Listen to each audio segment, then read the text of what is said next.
So welcome to your first look at the Omoda C9. And guys, I think they cooked here. But I know what you're saying. There's a lot of SUVs that are being released.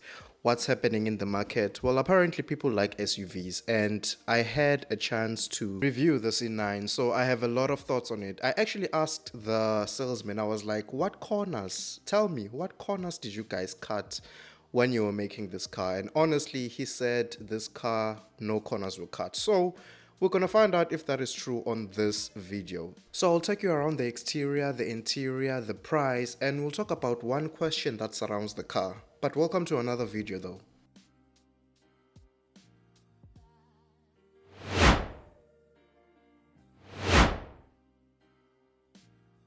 So this car was announced earlier this month, and unlike its younger brother, the C5, I think the C9 absolutely looks amazing.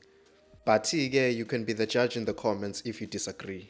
So when Omoda announced this, they said it would come in two variants, the front-wheel drive Inspire and the all-wheel drive Explore. Me personally, I'm a fan of companies just cutting down on the number of variants, because if a company has 6 variants and then you get there as a customer and ask the salesperson what's the difference between all the 6 variants, they end up getting confused themselves. So I'm really happy that Omoda did well with their number of variants. But what's even more crazy is that the difference between the two is not even that much. You get more driving modes on the upper model, red brake calipers, electric child safety lock, higher grade leather seats, so you still get leather seats on the base model. You get 12 speakers instead of 8, smart lights, and this might be a first for some other people. The driver's seat headrest has a speaker. Yes, I just said the driver's seat headrest has a speaker. And that's how simple it is. That's mainly the differences between these two variants. And the C9 will compete with premium brands like the Tiguan, X3 and Audi's Q5. Around this price point, you're looking at competitors like the Sportage, Fortuner, RAV4, MUX, Pajero Sport and the likes. But me, I already know what car I would go with. And if you're worried about peace of mind and reliability, I will tell you something in a second.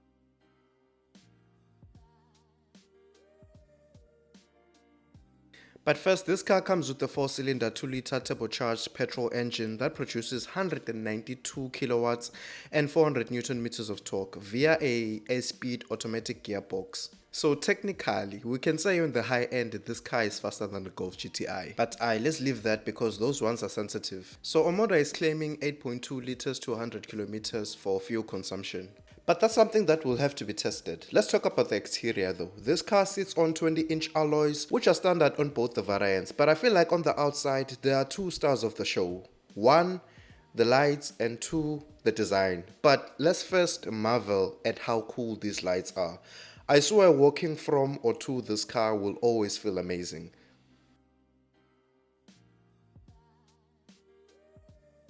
And there's some other people who might say this is useless, but me guys, I think this is cool. It's not a crime for the car to have this thing.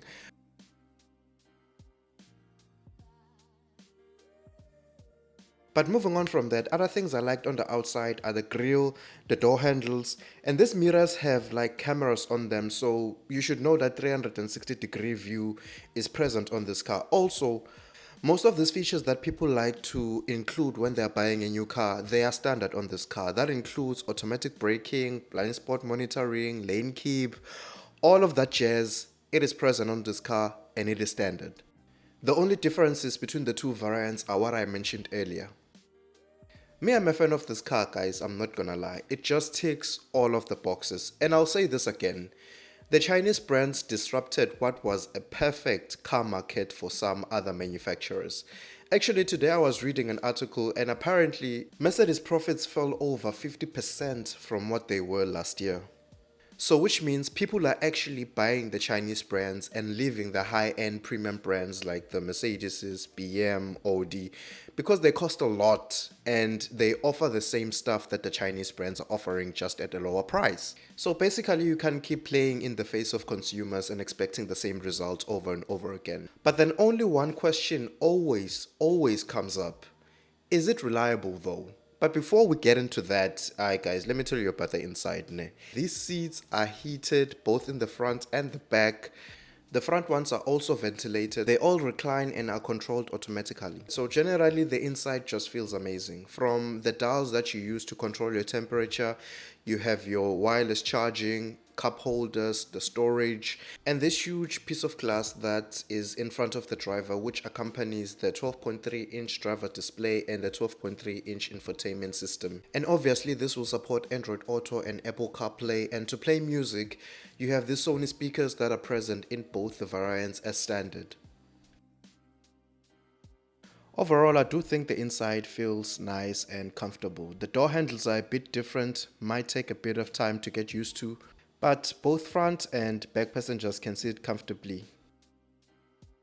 And maybe the last thing to mention is that the rear seats are 60-40 split.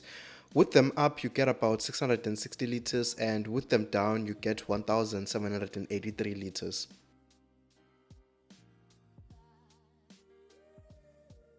I had mentioned earlier that there is one question that will always come up when you mention these type of cars or these type of car brands, and that question is, can you trust it? Omoda's answer to that question is a 7-year 100,000 kilometer service plan and a 7-year 200,000 kilometer warranty plan. Included in that is a 365 days road assistance when you buy the car brand new. Now, Omoda has been in South Africa for only a year and some change. They were launched last year in April 2023. So the question about reliability, you can't answer it yet because they still have a long way to go. But to be fair, they are offering good packages with their cars, like the 7-year service plan and the 7-year warranty plan. Now the decision is on the buyer if they do want to buy the car or if they rather opt for something else. And while we are there, if you had 780,000 to buy an SUV that returns great value, which one would you buy? Let me know in the comments below. Let's talk about the price for a bit. I will do a calculation on the base model because I feel like that is the sweet spot.